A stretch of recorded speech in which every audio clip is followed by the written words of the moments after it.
Hey guys, UltraWide here. Welcome back to the channel. Doing something a little different here. Instead of doing a POV video, I actually want to do a walkthrough of some handheld devices that I've been experimenting with, right? Just trying to overall create a streaming setup that's on the go, right? Just something that allows me to kind of start gaming and leverage my PC, at least specifically for my case, and even PS5, just whether it's, just being around the house and away from the desk or even traveling. So like I said, been playing with different devices, and so with that, I've actually settled on one now, and so I wanted to talk about at least the three that I've tried and kind of what my experience has been with each, and then why I settled on the one I did. Now, bearing the lead, in case you guys are wondering, the one I ultimately have chosen is the Lenovo Legion Go.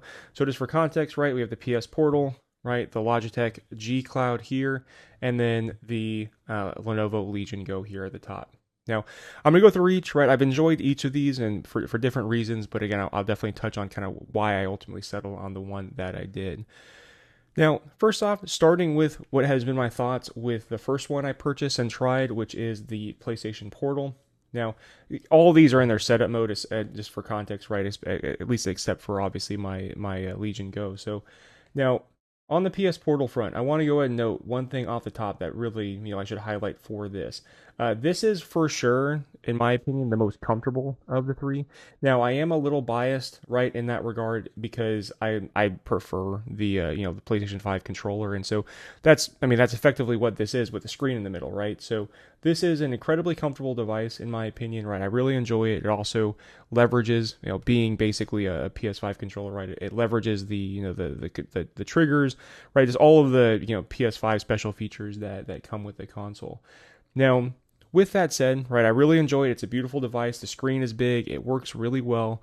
Now, outside of comfort though and everything, one of the reasons or really the main reason I ultimately didn't settle on this device for remote playing in general is that obviously it is meant specifically for the PS5. Now, I will say this: if you are primarily a console gamer and again, PS5 user, this device is right up your alley. I think I would actually probably recommend this one of the three. Now, in my case, I have my PS5. I enjoy it. Obviously, I do have a few videos, in the on my channel in general. But for my purposes, I'm primarily a PC gamer, right? So while yes, I do have my PS5, this very much limits me in the context of where pretty much my entire or most of my entire library sits, right, which is on my PC. So while I love this device, again, like I said, I give it the kudos that I think being the most comfortable overall, especially if you do prefer, like I said, the PS5 controller. This unfortunately just doesn't, in my case, right, it doesn't fulfill my needs just because I do want to be able to play my PC library. So, like I said, great device overall. Now, I will say one other thing actually about this device as well. This was noted even on some forums on, just online in general that I was trying to find. One other thing that this device does and tends to do is, and it's potentially related to a software update that needs to come out, is that when you're playing this, and by the way, I think just to state, right, you need a really good internet connection for this, right? It's definitely necessary. It's obviously your experience with remote play is going to be dependent on how good your Wi-Fi or your internet connection is. Now, with that said, one of the downsides to the PS Portal I've noticed is that even when with good internet connection, all of that, it has a tendency to kind of slightly hitch every 30 seconds or so while you're gaming. So let's say you're gaming at 60 FPS. It almost seems like it dips to 30 FPS every 30 seconds for maybe a second or two and then goes back up. Little distracting if you're sensitive to something like that. And again, I do think it's something that maybe could be solved in a software update, but I've found other people having this type of experience. Now, with that, I want to touch on the GCloud here real quick. Now, let me get this menu out of the way. Now, this is something I then started looking at, right? The GCloud here, which is an Android-powered device. Effectively, what this is an Android smartphone, right, connected into a handheld, right? So this runs Android OS, but it allows you to connect to cloud gaming services. Obviously, like things like NVIDIA, GeForce Now, or Xbox Game Pass, right? Obviously, PlayStation Remote Play. But along with that, which is the main reason I got it, was it also allows you to stream your PC. Now, you can do this through a combination of two programs, Sunlight Sunshine that you install on your PC or your host device, and then Moonlight, which is an app or service you can install on your client device. In this case, right, what's actually even really cool about that Sunshine Moonlight support is that the Moonlight app is actually natively comes with the GCloud now. So it's really easy to set up. I may do a setup video, at least with the Legion Go here in the future, about setting those things up. But once it's set up, right, you actually have the ability, again, depending on your having a good internet connection for local area network, and then maybe even potentially when you're traveling outside of your home network, to stream your PC, right? So in my case, right, with my setup with the the RTX 4090 and everything I have there, I have the ability to, with this device, just like with my Legion Go, have the ability to stream my game wherever I'm at, if I'm on the couch, in bed, or again, even traveling. And it's a great experience, right? Like this is a great device. It's very comfortable. It's extremely light, right? It's not a PC. Again, it doesn't have any internal memory. So, in the context of a Legion Go, where you can actually install your games natively.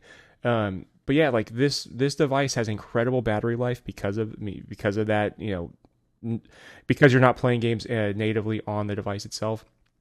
And the overall quality is great, right? It's a 1080p screen. The controls feel comfortable, right? And like I said, it's very lightweight, so it is very comfortable in hand. Now, for those wondering, okay, well, UW, why didn't you choose this one then? Well, there's a few reasons there. First off, just in terms of overall control, feeling of control, right? These joysticks, I mean, they're not super small, like they're not Nintendo Switch Joy-Cons, but they are relatively small and just odd to control, right? I guess the way I'd put it is these aren't my favorite joysticks I've ever used, right? Especially if you were trying to play maybe like FPS games, which again, if you're familiar with my channel, that's mostly what I play.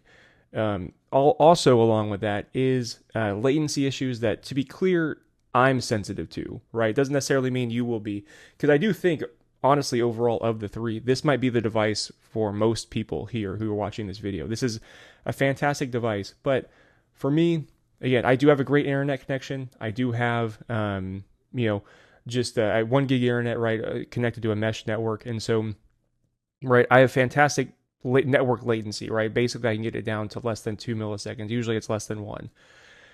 Now, the other form of latency, though, that you will feel on any device when you're using this is also the decoding latency, right? That's the device itself's ability to actually process the image that's coming in, and then the latency associated with that. Now, given that this is an Android device, right? Basically an Android smartphone, you're limited in the ability to how much latency you can lower, right? Basically, you're stuck with the fact that with this device, your latency, decoding latency, is going to be 10 to 12 milliseconds, right? Now, that's not a lot, right? And again, that's a matter of personal use, right? For many people, you may not be sensitive to that. For me personally, I am. I can feel the difference.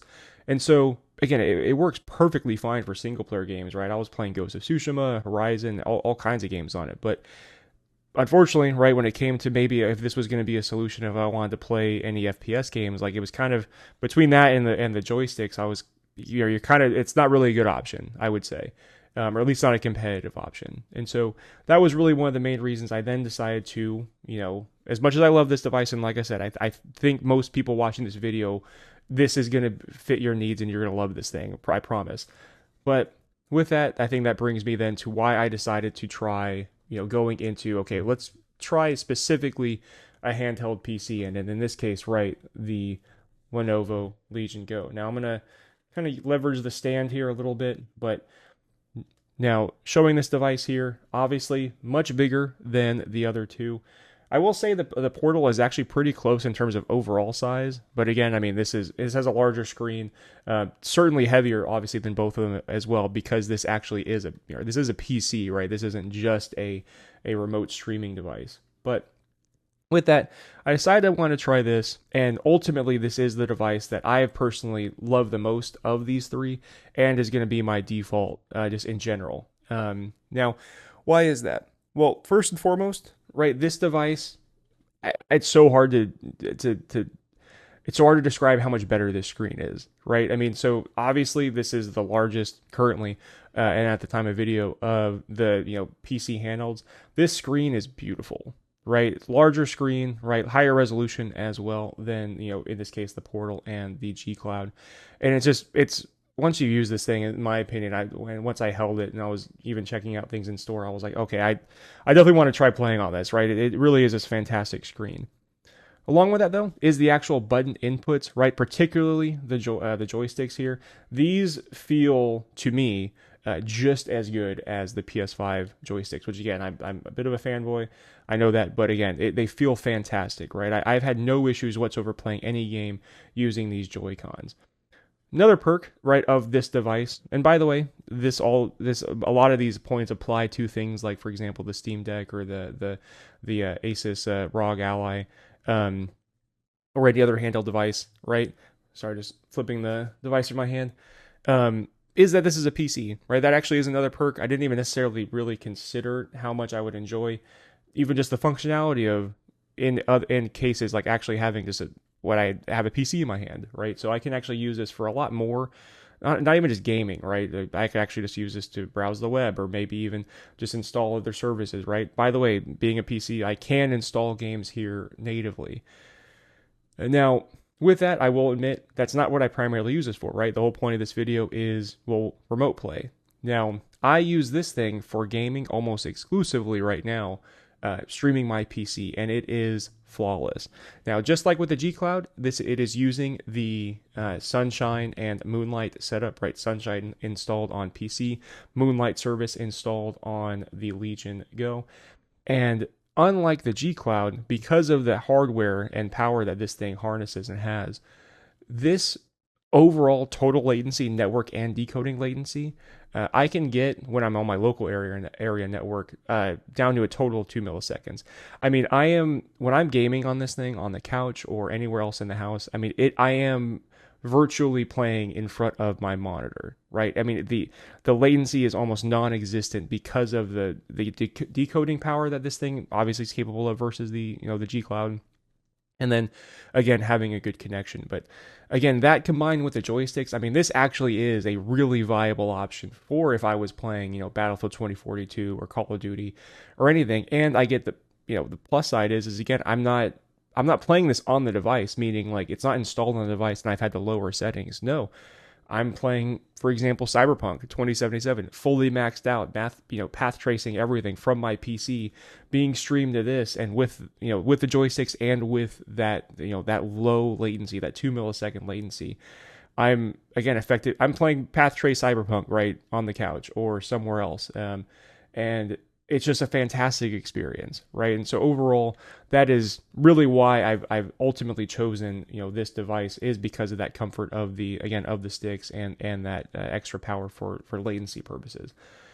Now, with that said, though, like I said, that's my personal opinion, and it's ultimately why I'll be returning the Portal and the GCloud. But like I said, I do want to come back and at least to one of my original points is point out that I do believe, as much as I love the Legion Go, and again, the majority of my points, especially in the streaming context, do apply to the Steam Deck, apply to the Asus ROG Ally, apply to pretty much any handheld PC. They're going to hold very low latency as well.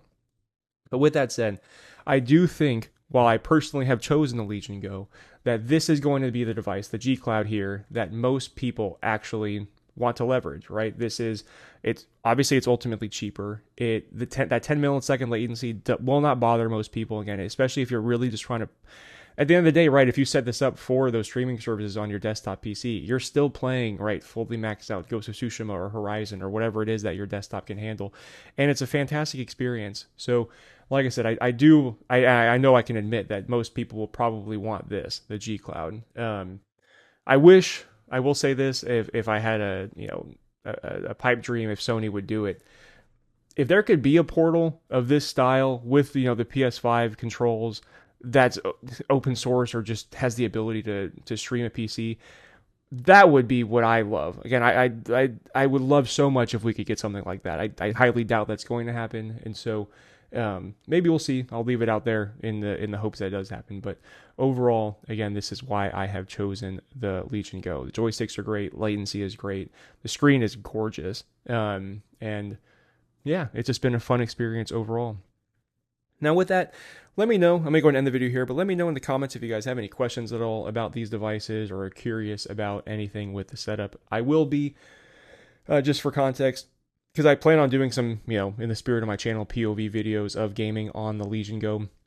And so I do plan on doing also a setup walkthrough of Sunshine and Moonlight for the PC and the client device. So I'll be doing that and then leaning into some of those POV gaming videos. So that will be coming up in the future.